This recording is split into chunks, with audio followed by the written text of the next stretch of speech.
Et c'est parti pour Smart Bourse. Nous commençons cette émission avec Gilles Mouek qui est au téléphone avec nous. Gilles Mouek qui est chef économiste du groupe AXA. Bonjour Gilles.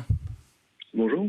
Merci d'être avec nous au téléphone et de nous accompagner à la mi-journée dans Smart Bourse. On l'évoquait en introduction, les propos de James Bullard de la Fed de Saint-Louis ont jeté un froid hier sur les marchés. Alors ça n'est peut-être pas effectivement la seule cause qui a pu jeter un froid sur les marchés, mais on a vu effectivement des perspectives de hausse de taux de la Fed qui pouvaient aller jusqu'à 7% et ce message de James Bullard qui était de dire, un message d'ailleurs qui reprenait des messages portés par d'autres gouverneurs de la Fed, parfois plus dovish que James Bullard, mais qui était de dire nous n'avons pas fini les hausses de taux, nous ne sommes pas encore dans un environnement suffisamment restrictif. Est-ce que ce taux terminal de 7%, Gilles Mouek, n'est pas plausible aujourd'hui ou rentre dans les scénarios au fur et à mesure que le resserrement monétaire avance? D'abord, attention, parce que James Bullard a souvent des sorties un peu provocatrices. Il aime bien être assez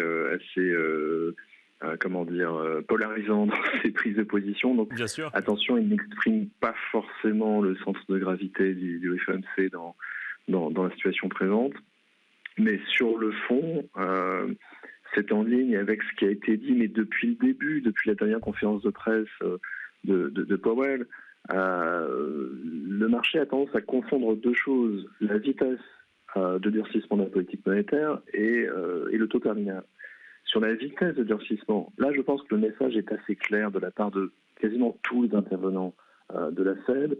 Ils veulent, à partir de maintenant, y aller plus lentement. Donc je pense que les 75 points de base de hausse que l'on a eu la dernière fois, c'était vraiment le dernier mouvement de cette taille-là. On se dirige plutôt pour le mois de décembre vers une augmentation de 50 BP, et progressivement au cours de 2023, on devrait même toucher des augmentations de 25 BP. Donc il y a ralentissement du rythme du durcissement parce qu'on est déjà en territoire restrictif, donc on prend moins de risques de voir l'inflation déraper complètement. Donc on peut se permettre d'y aller plus doucement, ce qui permet au passage d'éviter un certain nombre de risques du côté de la stabilité financière. Mais la Fed a toujours été claire, en tout cas Powell avait été clair dès le début sur le thème. Ce ralentissement ne veut pas dire que nous avons atteint le niveau que nous considérons approprié pour ramener l'inflation vers 2%.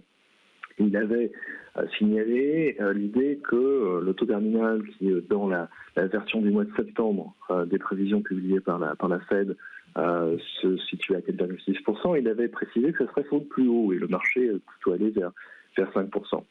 Bullard, lui, dit attention, on a aussi un autre scénario qui sera celui dans lequel l'inflation n'arrive pas à redescendre suffisamment rapidement, on sera obligé d'aller plus loin, d'aller vers 7%.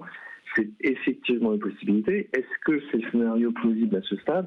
En revanche, je ne pense pas, parce qu'on a plutôt eu ces derniers temps le début de l'indication que cette fameuse surchauffe de l'économie américaine est plutôt en train de se résorber. Les indicateurs sont encore un peu ambigus, mais on a par exemple une composante emploi à intention d'embauche dans les enquêtes, comme l'enquête ISM qui commence à se dégrader. On a des taux de démission qui restent historiquement élevés, mais qui ne sont plus à leur pic du printemps. Donc on commence à voir les premiers signes de ralentissement du marché du travail, ce qui devrait à terme nous donner un ralentissement des salaires qui, à ce stade, sont l'élément le plus stressant sur la trajectoire de l'inflation. Donc je pense que 5% sur le taux terminal, ça reste, à mon avis, le scénario central. Mais le marché s'est un tout petit peu trompé. Il y a eu un enthousiasme généralisé sur le thème, ça y est, on est sorti de taux de 75 points de base. Ça ne voulait pas dire qu'on s'arrêtait là. Mais alors, justement, effectivement, on a découvert ce chiffre de l'inflation il y a un peu plus d'une semaine maintenant, jeudi dernier, 7,7% au mois d'octobre aux États-Unis. Est-ce qu'on peut considérer que c'est une première victoire pour la Fed ou est-ce qu'il est encore trop tôt pour le dire, Gilles Mouek? Je pense que c'est trop tôt.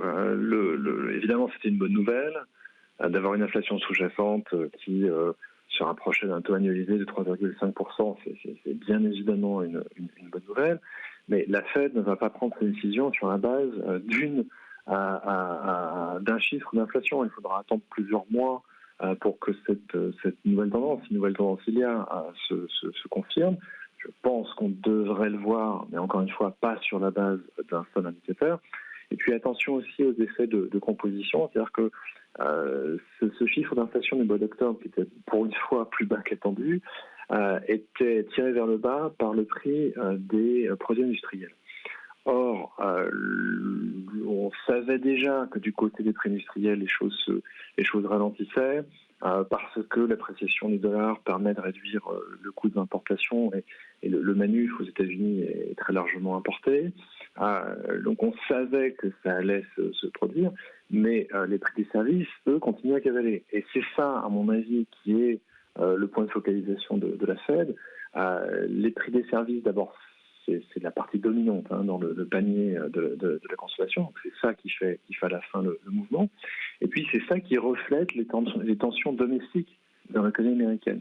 Et je pense que la Fed voudra vérifier que cette première décélération des prix de la consommation ne se limite plus simplement au secteur des biens, mais qu'elle commence également à s'observer dans le secteur des services. Et on n'y est pas encore.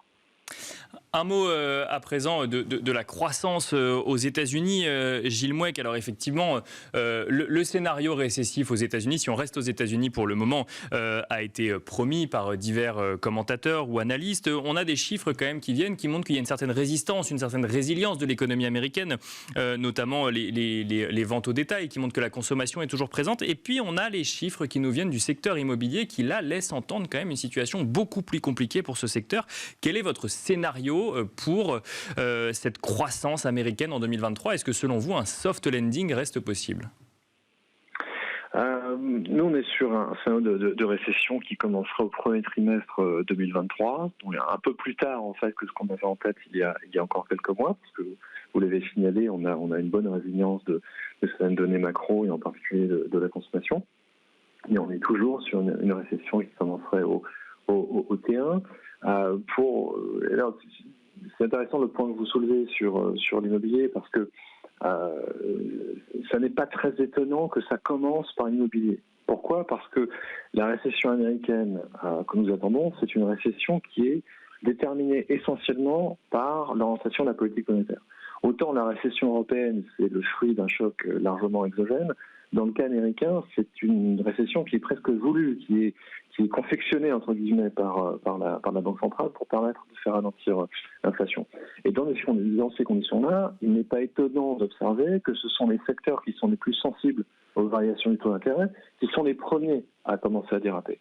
Et bien évidemment, le secteur immobilier, c'est par définition, compte tenu de l'importance des prêts immobiliers, c'est le secteur qui va être le plus sensible, qui va réagir le plus vite.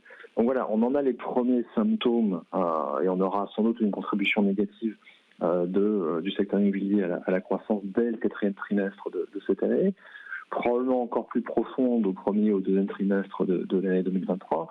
Et ensuite, les autres secteurs vont commencer à suivre. C'est-à-dire que si la construction va mal, on devrait commencer aussi à avoir quelques conséquences du côté du marché du travail, avec peut-être, ça y est, le début des ralentissements des salaires dans une conjoncture plus morose sur l'emploi. Et donc là, les enchaînements devraient se mettre en place. Mais que ça commence par l'immobilier, bien c'est normal, il n'y a pas de miracle. Quand les taux des emprunts immobiliers à 30 ans, qui sont les taux phares aux États-Unis, passent à 7%, ce qui était le cas il y a 2 semaines, eh bien vous avez un ralentissement du marché. Si on reste sur le thème de scénario récessif, il y a un gouvernement qui nous l'a dit hier que la récession est là. C'est le gouvernement du Royaume-Uni. Les mots du ministre des Finances au Royaume-Uni ont été très clairs. La récession est là au Royaume-Uni et elle va durer. Qu'est-ce qu'on peut en comprendre sur ce qui nous attend sur le sol européen et notamment en zone euro, Gilles Mouek? Alors, il y a une spécificité britannique à plusieurs titres. Il y a une spécificité qui tient au Brexit.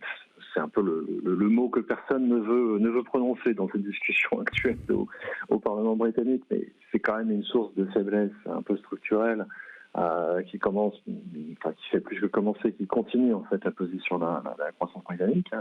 L'affaiblissement des exportations à destination de l'Union européenne est une réalité.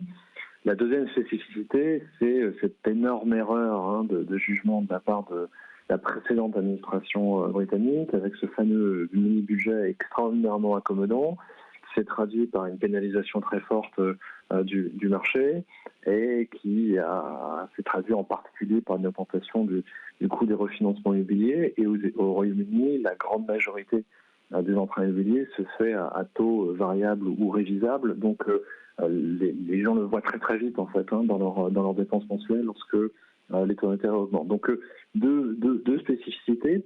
Maintenant, pour moi, c'est un laboratoire assez intéressant dans le Royaume-Uni parce que finalement, c'est le premier grand pays du G7 qui se prononce pour l'austérité budgétaire. Même si dans le détail, c'est un peu plus compliqué parce que une grande partie des mesures annoncées par le gouvernement britannique ne s'appliqueront qu'à partir de 2024, donc potentiellement ne verront jamais le jour parce qu'il y aura des élections générales entre-temps. Mais c'est le choix de l'austérité. Et pour l'instant, personne ne l'a fait, ce choix-là. Aux États-Unis, on est rentré dans une phase de neutralité budgétaire. En Europe, on est toujours en train d'accommoder assez fortement le choc sur les prix énergétiques. Et ce que l'on va voir au Royaume-Uni, eh bien, c'est la conjonction d'une politique monétaire qui continuera à se durcir parce que l'inflation est toujours là, avec une austérité budgétaire. Ça peut être un cocktail que l'on verra également dans d'autres pays européens d'ici à la fin de l'année 2023. Je pense que ça ne sera pas aussi brutal que ça ne l'est au Royaume-Uni, mais gardons cela en tête. Pour l'instant, le continent garde la tête hors de l'eau, entre guillemets, en termes de croissance. Mais cette conjonction de politique monétaire et budgétaire restrictive, c'est peut-être ce que l'on verra d'ici à 12 mois.